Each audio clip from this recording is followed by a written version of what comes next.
네, 우리 큉투브 구독자 여러분들, 안녕하세요. 백현입니다. 네, 오늘도 어김없이 책 읽어주는 남자로 이렇게 돌아왔는데요. 좋은 글귀들을 여러분들이 잠들기 전에 제가 좋은 목소리로 들려드리도록 하겠습니다.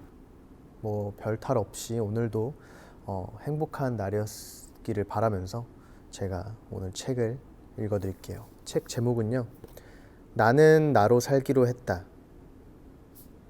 이렇게 표시를 오늘도 이렇게 해왔어요. 여러분들에게 읽어드리면 좋을 것 같은 글귀들을. 자, 소제목, 스스로 선택할 것. 인생은 탄생과 죽음 사이의 선택이라는 한 철학자의 말처럼 우리가 어떤 선택을 어떻게 하는가는 우리의 인생을 결정한다. 그런데 주위엔 선택을 유난히 어려워하는 사람들이 있다. 신중한 것과 결정하지 못하는 것은 전혀 다른 문제인데 그들은 왜 선택을 내리는 걸 어려워할까? 그건 완벽한 답을 얻으려는 강박일 수도 있으나 스스로의 판단을 믿는 자기 신뢰가 부족한 경우가 많다. 선택을 내리는 자신을 믿지 못하고 선택에 따르는 책임을 감당할 자신이 없으니 다른 사람이 답을 내려주기를 기대하거나 문제가 골물 때까지 선택을 유예하는 것이다. 그런데 이건 단순히 시간 낭비의 문제로 끝나지 않는다. 너세니얼 브랜든이 말하길 선택들은 정신 깊은 곳에 쌓이고 그렇게 쌓인 결과를 자존감이라 부른다고 했다. 삶에서 자신이 내리는 선택이 모여 자존감을 이룬다는 것이다. 왜 그럴까? 자신의 삶을 통제할 수 있다는 자기 신뢰는 절대 실패하지 않을 거라고 믿을 때가 아니라 스스로 최선의 결정을 내리고 죽이 되든 밥이 되든 그 결과까지 책임질 때 얻어진다. 그런데 스스로 선택을 내리지 못하면 자기 신뢰를 쌓을 경험은 빈약해지고 빈약한 자기 신뢰로는 책임질 자신이 생기기 어렵다. 선택과 책임, 자기 신뢰는 톱니바퀴처럼 맞물려 있기에 어느 하나 삐걱거리지 않고 굴러갈 때 우리는 주체적인 삶을 살 수 있다. 그리고 그 삶의 방식은 자존감으로 나타나는 것이다. 그러니 제갈공명이 옆방에 살지라도 우리의 결정권을 위임해서는 안 된다. 오직 과거라는 당신의 데이터베이스와 실수라는 오답 노트, 그리고 내면의 나침반을 믿고 나아가야 한다. 삶의 완벽한 답안지는 없으나 어떤 답을 내리든 스스로 책임질 수 있다면 당신의 모든 선택은 정당하다.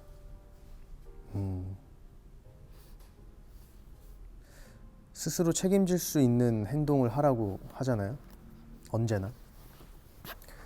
뭔가 자기의 역량보다 욕심이 앞서서 그걸 선택하면 늘 감당할 수 없을 때가 오는 것 같아요. 그래서 뭔가 여러분들께서도 여러분들의 역량에 맞게 어떤 길을 선택할 때도 내가 좋아하는 것과 잘할 수 있는 것, 그거 잘 구분하시면 좋을 것 같아요. 그리고 여기서도 아까 말했듯이 스스로 최선의 결정을 내리고 죽이 되든 밥이 되든 그 결과까지 책임질 때 얻어진다 라고 하잖아요. 끝까지 책임질 수 있어야 그 결과가 얻어지는 것 같더라고요. 제가 노래할 때도 그런 것 같아요. 그냥 사람들이 좋아하거나 그리고 들었을 때 와, 이거 진짜 난이도 높은 노래인데 이거 내가 부르면 진짜 멋있겠다. 근데 내가 준비가 안 되고 내가 그 정도의 실력이 안 되는데 그 노래를 선택해서 믿고 덤볐다가 낭패 보는 경우들이 진짜 많거든요.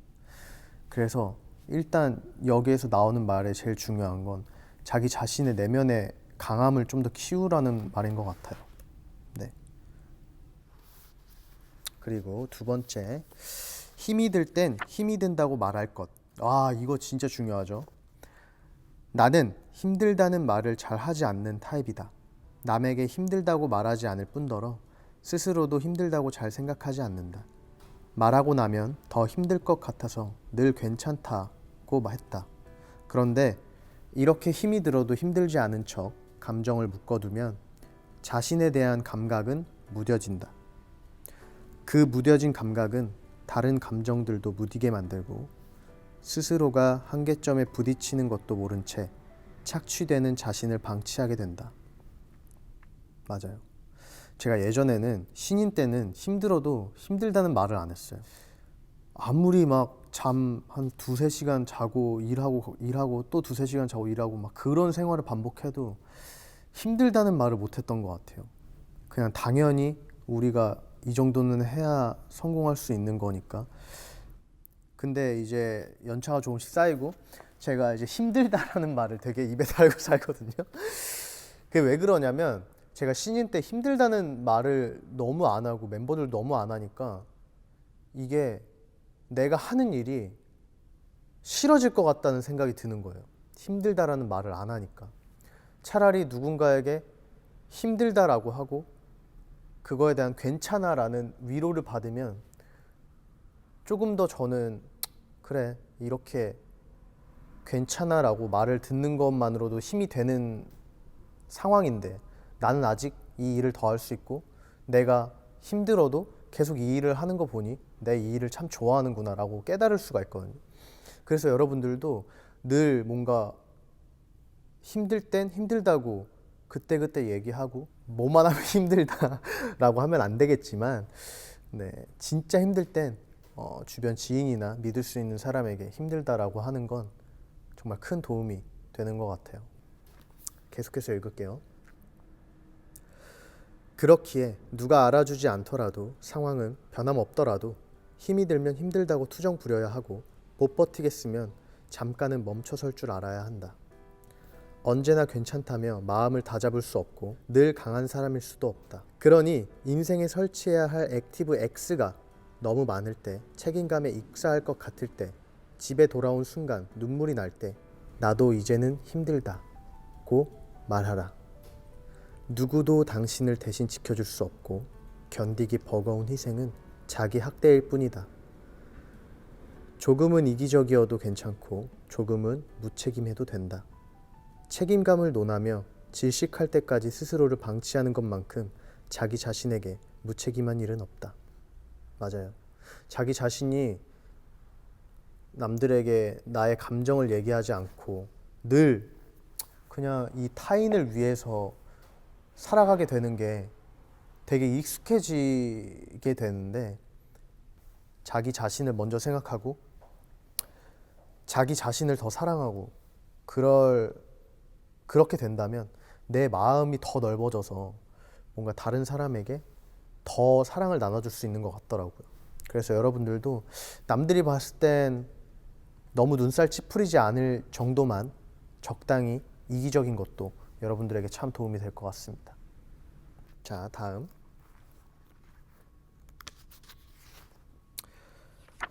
가볍게 살아갈 것. 나도 좀 가벼워지고 싶은데 운동해야 되는데 진짜로. 뭐 그런 내용은 아니고요. 내 첫 여행은 한 달 일정의 배낭여행이었는데 이거 저도 나중에 진짜 꼭 해보고 싶어요. 배낭여행. TMI. 혼자 하는 여행에 불안했던 나는 짐들을 잔뜩 챙겼다. 이건 저도 진짜 맞아요. 제가 여행 가는 거에 진짜 익숙하지 않아서 친구들이랑 어딜 놀러 가고 그러면 진짜 무슨 짐을 이만큼 싸서 가요. 혹시 모른다는 그것 때문에. 여행을 너무 안 가다 보니까 데이터가 없는 거예요. 그래서 심지어 막 속옷도 너무 많이 챙겨가서 그런 사람이에요. 책만 3권에 고데기도 2종류를 챙겼으니 짐을 쌀 때 미쳤던 게 틀림없다. 저도 항상 놀러 갈 때 드는 생각이에요. 2개의 가방을 낑낑 쥐고 다녔던 나는 여행이 일주일 남았을 땐 완전히 지쳐버렸다. 모든 상황이 지긋지긋했고 무거운 짐을 지고 다니는 나 자신에게 신물이 났다. 다음 여행지로 가기 위해 공항 의자에 앉아있던 나는 가방을 풀고 필요한 물건만 남긴 뒤 짐 절반은 쓰레기통에 버려버렸다. 그렇게 절반의 짐을 버리며 불편하지 않을까 하는 걱정도 들었지만 여행의 발걸음은 한결 가벼워졌다. 여행 중에 만났던 지인은 1년 반 넘게 여행 중이었는데 그가 가진 짐이라고는 배낭 하나가 전부였다. 그는 최소한의 짐만을 챙겼고 필요한 것이 있으면 그때그때 구입했다. 예를 들면 입고 있는 옷이 낡으면 현지 시장에서 구입하는 시기였는데 그 자체로 여행의 즐거움이라고 말했다. 우리는 삶이 불안하다며 너무 많은 짐을 챙기지만 사실 그렇게 많은 짐이 필요하진 않다. 필요할 때 충당할 수 있고 약간의 불편함을 감수하는 쪽이 이득일 수 있다.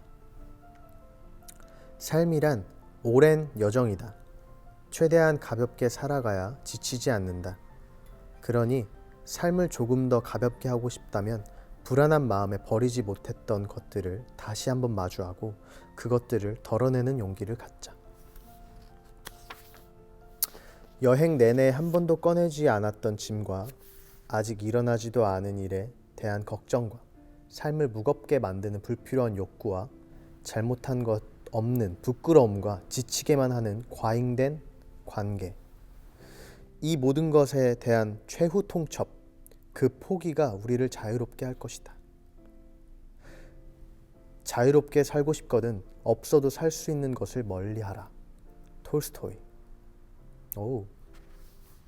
제가 이제 전자기기 이런 걸 되게 좋아하고 또 옷을 되게 좋아해요. 그래서 친구들이 항상 오거나 그러면 야 이거 옷 좀 줘, 이거 너무 예쁘다 하면서 막 신발이나 옷, 처음에는 진짜 주는 게 너무 아까웠어요. 왜냐면 이거 언제 한 번은 입을 것 같은데, 이거는 내가 한 번은 또 입을 것 같은데 라고 하면서 안 줬어요. 근데 옷이 점점 쌓이는 거예요. 집에 이제 걸지도 못할 정도로 쭉 둘러봤죠.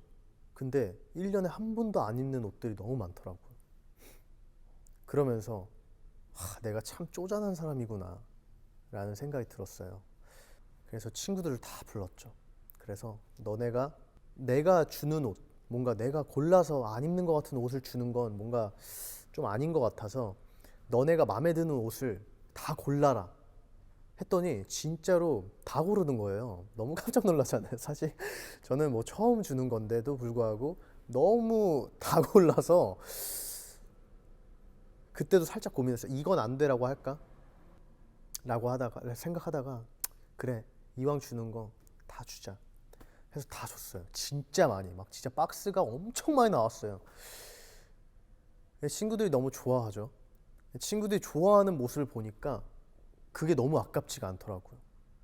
그러니까 이거랑은 좀 다른 의미일 수도 있겠지만 그 다음에 내 옷장을 봤을 때 없으니까, 몇 개 없으니까 더 잘 보이더라고요. 옷을 매치하기가 더 쉽고, 그리고 이렇게 하면 이렇게도 입을 수 있었던 거구나. 늘 내가 한번 이렇게 맞춰놨던 착장만 입게 되는데 뭔가 이렇게 더 할 수가 있겠구나라는 생각도 더 빨리 하게 되고, 그리고 내가 진짜로 필요한 것들이 무엇인지 그때 느껴지더라고요. 뭐 너무 검은색 옷만 있어서 다른 색깔도 사보고 싶다거나, 그냥 그런 여러 가지의 생각 회로가 뚫리는 것 같더라고요. 그래서 여러분들도 너무 막 그런 친구도 있잖아요. 야, 한 입만 줘. 아니야, 싫어. 나 이거 다 먹을 거야.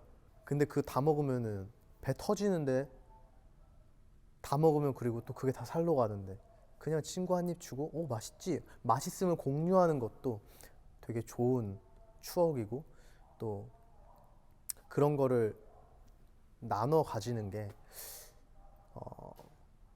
더 행복한 일이더라고요.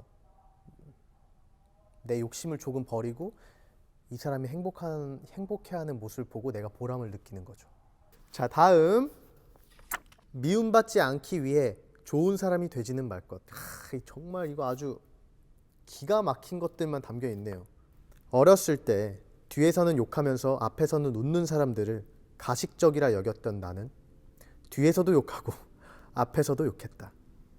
괄호 열고 잘했다는 건 아니다. 괄호 닫고. 그 덕분에 나는 적이 많았다. 그런데 만날 일조차 없는 사람이라 해도 누군가 나를 싫어할 수 있다는 사실이 유쾌하진 않았다. 나는 좋은 사람이 되고 싶었다. 나에 대한 안 좋은 이야기를 한다는 말을 들어도 내가 더 이상 악의가 없으면 되는 줄 알았다. 그러나 내 생각과는 다르게 나는 좋은 사람이 아니라 하고 싶은 말 한마디 하지 못하는 사람이 되어버렸다. 그렇다면 나는 왜 좋은 사람이어야 하는가? 물론 나는 여전히 좋은 사람이고 싶다. 나 자신에게, 내 소중한 사람들에게, 내 도움이 필요한 사람들에게. 하지만 자기가 뭐라도 된 듯이 나를 함부로 평가하는 이에게 좋은 사람이 되려 애쓰는 건 자신에 대한 정당방위 기능마저 상실한 것뿐이다. 나는 대등한 존재일 뿐 약자가 아니며 누군가 나를 싫어한다 해도 그 사실이 나의 삶을 훼손하는 것이 아니다. 그러니 나는 더 이상 미움받지 않기 위해 좋은 사람이 되려 애쓰지 않을 것이다. 타인에게 상처 주지 않는 것은 중요한 미덕이지만 스스로를 지켜내는 건 스스로에 대한 책임이자 권리다.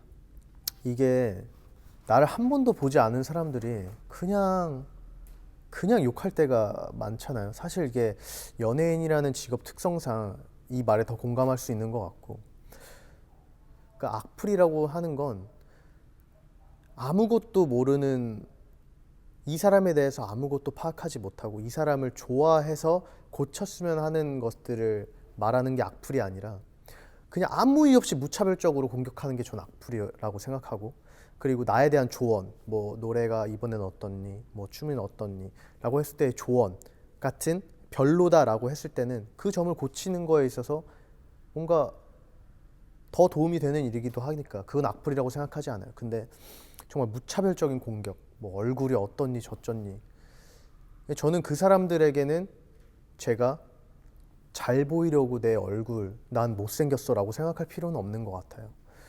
그래서 그냥 나 자신을 더 보여주고 나를 사랑하는 사람들, 내 가족, 지인, 그리고 나를 사랑해주는 우리 팬 여러분들, 그리고 구독자 여러분들을 위해서 더 열심히 사는 게 더 바람직한 삶이 아닐까라는 생각을 했었고, 그걸 너무 어릴 적부터 깨달았기 때문에 뭔가 악플이 달리면 백현이의 마음이 어떨까라는 많은 걱정을 하는 우리 사랑하는 분들이 계시잖아요. 근데 저는 너무 괜찮다라고 말씀을 드리고 싶어요. 여러분들도 좋은 사람이 되고 싶은 거는 누구나 마찬가지인 것 같아요.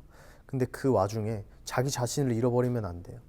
아무튼 여러분들도 자기 자신을 더 사랑하고 자기가 진짜로 원하는 거, 그리고 자기가 할 수 있는 것에 대한, 자기의 선택에 대한 확실한 책임을 지려면 그만큼 정말 뒤를 돌아봤을 때 후회가 남지 않을 만큼 여러분들도 힘내서 달려주시고요.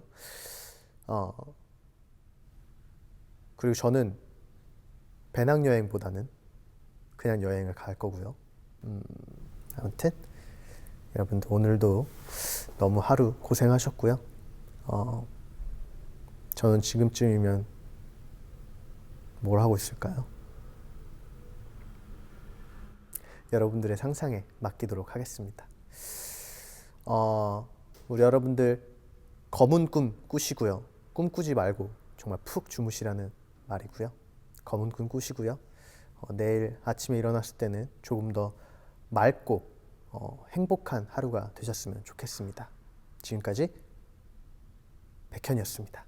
안녕.